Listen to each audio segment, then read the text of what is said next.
السلام علیکم ورحمۃ اللہ۔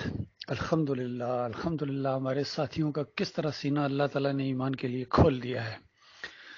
فیض الحق صاحب کا جو تبصرہ ہے، معراج صاحب، یہ گویا آپ کے تبصرے کے اوپر انہوں نے زبردست قسم کی پالش کر دی ہے، اس کو اور نکھار دیا ہے۔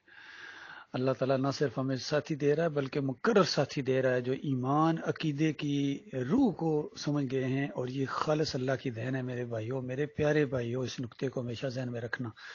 ہمیں اللہ نے بچایا ہے، ہمیں اللہ نے بچایا ہے، ہمارے اوپر اللہ نے رحم کیا ہے۔ اس جال کے اندر ہم بہت بری طرح پھنس سکتے تھے، لیکن ہمارے مالک نے ہمیں نکالا ہے، ہمارے رب نے۔ اور خاص کر میں اپنی بات ہمیشہ کہتا ہوں، میں سب سے زیادہ چونکہ حنیف صاحب کے قریب تھا اور بہت زیادہ محبت مجھے ان سے ایمان کی وجہ سے تھی، اللہ کی وجہ سے تھی، اور وہ بھی میرے ساتھ بہت محبت کرتے تھے۔ بالکل ایک گھریلو سا ماحول پیدا ہو گیا تھا، یقین کیجیے۔ میرے زیادہ چانسز تھے کہ میں اس سسٹم کے اندر جکڑا رہتا، لیکن میرے رب نے مجھے کس انداز سے وہاں سے نکالا، یہ اس کا احسان ہوا ہے، یقین کیجیے کہ میرے مالک نے بچایا ہے۔ اور پھر اس سے احسان کے اوپر احسان مالک کے ہوتے چلے جا رہے ہیں۔ جیسے سمندر کے کنارے کبھی کھڑے ہوں تو لہر کے اوپر ایک لہر آتی ہے اور ایسا محسوس ہوتا ہے یہ پہلے سے بڑی لہر ہے، تو اس طرح اللہ کی رحمت کی لہریں آ رہی ہیں۔ مالک ہمیں اور روشنی میں لا رہا ہے۔ یقین کیجئے آج سے جو 37 سال پہلے میرا ایمان تھا، آج میرا ایمان اس سے زیادہ بڑا ہوا ہے۔ اسی طرح جو 10 سال پہلے ایمان تھا، آج اس سے زیادہ میرا ایمان ہے۔ اور اس واقعے نے تو ہمارے ایمان کو چمکا دیا ہے، ہمارے ایمان کو۔ اور ہماری بہت بڑی آزمائش ہوئی ہے اس معاملے میں، بہت بڑی آزمائش ہمیں اللہ تعالیٰ نے ہمیں آزمایا ہے محمد حنیف کے ذریعے، اور محمد حنیف کو آزمایا ہم لوگوں کے ذریعے۔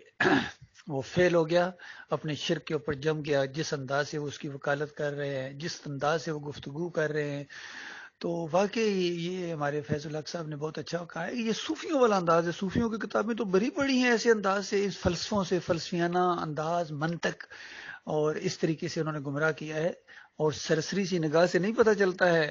یقین کیجیے ہم پہلے بھی صوفیوں کی کتابیں پڑھتے رہے ہیں، کیوں ہمیں پہلے نہیں احساس ہوا اس چیز کا؟ بلکہ اس طرح کے جو واقعات، اس طرح کی کہانیاں پڑھتے تھے تو وہ بڑی بظاہر اچھی لگتی تھیں۔ تو بلکہ میرا تو ایمان کی طرف آنے کا ذریعہ ہی یہی چیز بنی تھی، جب میں ڈاکٹر صاحب کا لٹریچر اور کیسٹیں جب میرے پاس نہیں پہنچی تھیں، اس سے تقریباً یعنی 1 ہفتہ 1.5 ہفتہ پہلے کی بات ہے کہ میں ایک اور افسر کے وہ وہاں گیا علاقے میں، ارٹلری کا وہ افسر تھا، نوجوان تھا، ینگسٹر۔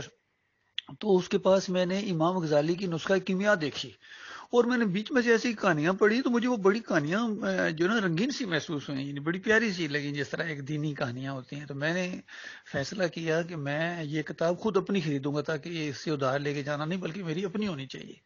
تو میں وہاں گیا اور میں نے وہ کتاب خرید کے لایا ان کہانیوں کو پڑھنے کے لیے، اور بڑا اس کے اندر وہ منطق ہوتا ہے، بظاہر ایسا محسوس ہوتا ہے بڑی علمی گفتگو ہو رہی ہے۔ اور اس کے بعد یہ چیز میرے لیے ایمان کا ذریعہ بن گئی۔ جب میں واپس لا رہا تھا اور راستے میں مجھے ایک ساتھی مل گیا، اس نے کہا سر یہ ذرا کتاب دکھائیں۔ میں نے پہلے تو اس کو کہا، میں نے کہا یہ بڑی زبردست کتاب ہے، تمہارے لیول سے بہت اونچی ہے۔ تو اس نے کہا نہیں سر دکھائیں، تو میں دکھا دی۔ پھر اس نے بہت اصرار جب کیا تب میں نے دی اس کو۔ تو اس کے بعد کہتا سر اگر آپ کو کتابیں پڑھنے کا شوق تھا مجھے بتاتے، میں آپ کو کتابیں دے دوں۔ میں کہا تم بھی بھجوا دینا، اس طرح میں نے کہہ دیا۔ اور دوسرے دن وہ امام بخاری یہ حدیثوں کی کتاب لے آیا، مجھے آ کے دی، اور بیچ میں فلاح کا راستہ رکھ دیا اس نے، اللہ کے بندے نے۔ تو یقین کیجئے فلاح کا راستہ ہے ہی اتنا اٹریکٹیو کہ پہلے میں نے کہا اس کو پڑھو نا۔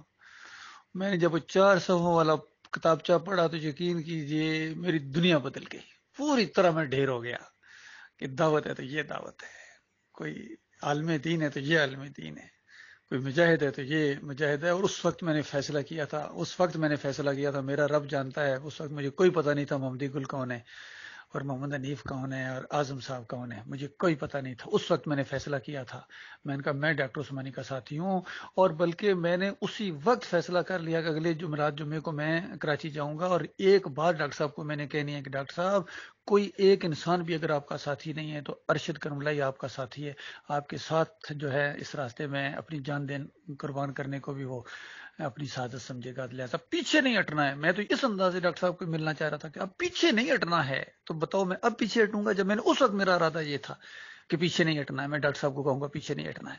خیر ڈاکٹر صاحب پہلے ہی بہت مضبوط تھے، لیکن میں اپنے ایک جذبات کا اظہار کر رہا ہوں۔ اور اس وقت میں نے اسی کے بعد میں نے بسوں کے اندر میں نے دعوت اللہ شروع کر دی، راجہ بازار راولپنڈی میں نے دعوت اللہ شروع کر دی، جہاں مجھے مولتا فوج کے اندر میں نے دعوت اللہ شروع کر دی۔ مجھے اس وقت نہیں پتا تھا ایک جماعت بھی موجود ہے اور محمد حنیف اس کے امیر ہیں۔ اب میں محمد حنیف کی وجہ سے ڈاکٹر عثمانی رحمۃ اللہ علیہ کو چھوڑ دوں گا، اتنا تمہیں سمجھ نہیں آتی ہے؟ جو مرضی پروپیگنڈے کرو، جو مرضی مضمون لکھو، ایڑی چوٹی کا زور لگا دو، اللہ کے فضل و کرم سے اب ہم اپنے اس ایمان عقیدے سے ہٹنے والے نہیں ہیں۔ اور الحمدللہ میں ہمیشہ یہ بات کہتا ہوں، ہمارے معراج صاحب بھی یہ کہتے ہیں کہ جب سے ہم ایمان خالص میں آئے ہیں، ایک لمحے کے لیے بال کے کونے کے برابر بھی ہم پیچھے نہیں ہٹے ہیں، اس میں تبدیلی نہیں آئی ہے، بلکہ ہم آگے بڑھ رہے ہیں، آگے بڑھ رہے ہیں الحمدللہ۔ ہمارے ایمان میں ہر نئے دن اضافہ ہوتا ہے اور مالک لاتا ہے ہمارا رب ہے، کیونکہ اس نے کہا ہے میں دوست ہوں، اللہ ولی الذین آمنوا یخرجہم من الظلمات الی النور۔ وہ دوست ہے، مالک فرماتا ہے میں اندھیروں سے نکال کر میں نور میں لاتا ہوں۔ مالک ہمیں تو نور میں لا رہا ہے، ہمارے ایمان میں اضافہ ہو رہا ہے۔ تو بتائیے، اور دوسری بات بتائیے، والذین کفروا اولیاءہم الطاغوت، اور جو ان طاغوتوں کو اپنا لیڈر بنائے وہ کافر ہیں۔ طاغوتوں کو اس نے لیڈر بنایا، محمد حنیف نے، ابن کثیر کو اپنا لیڈر بنایا بے ایمان نے، اس کو ترجیح دی، ڈاکٹر اسرار کو ترجیح دی، سعودیوں کو ترجیح دی، اور ڈاکٹر عثمانی رحمۃ اللہ علیہ کی اس تفسیر کو، مولانا تفسیر کو اس نے کوئی اہمیت نہیں دی۔ تو جب طاغوتوں کو اپنا اس نے لیڈر بنایا تو طاغوت کا تو کام ہی ایک ہے، یخرجہم من النور الی الظلمات، وہ اس کو نور سے نکال کے ظلمات کی طرف لے کے جائیں گے۔ ظلمات میں چلا گیا، خود ظلمات میں خود گیا، الٹا مجھے کہہ رہا ہے میں گیا ہوں، خود گیا ہے اور اپنی جماعت کو ساتھ لے کے گیا ہے۔ مالک فرماتا اولئک اصحاب النار هم فیہا خالدون، یہ سارے جہنمی لوگ ہیں، جہنم کے اندر ہمیشہ رہیں گے، ہمیشہ رہیں گے۔ میں یقین کیجیے حیران ہوں، ترس آتا ہے مجھے ان کے اوپر، ان بدبختوں کے اوپر۔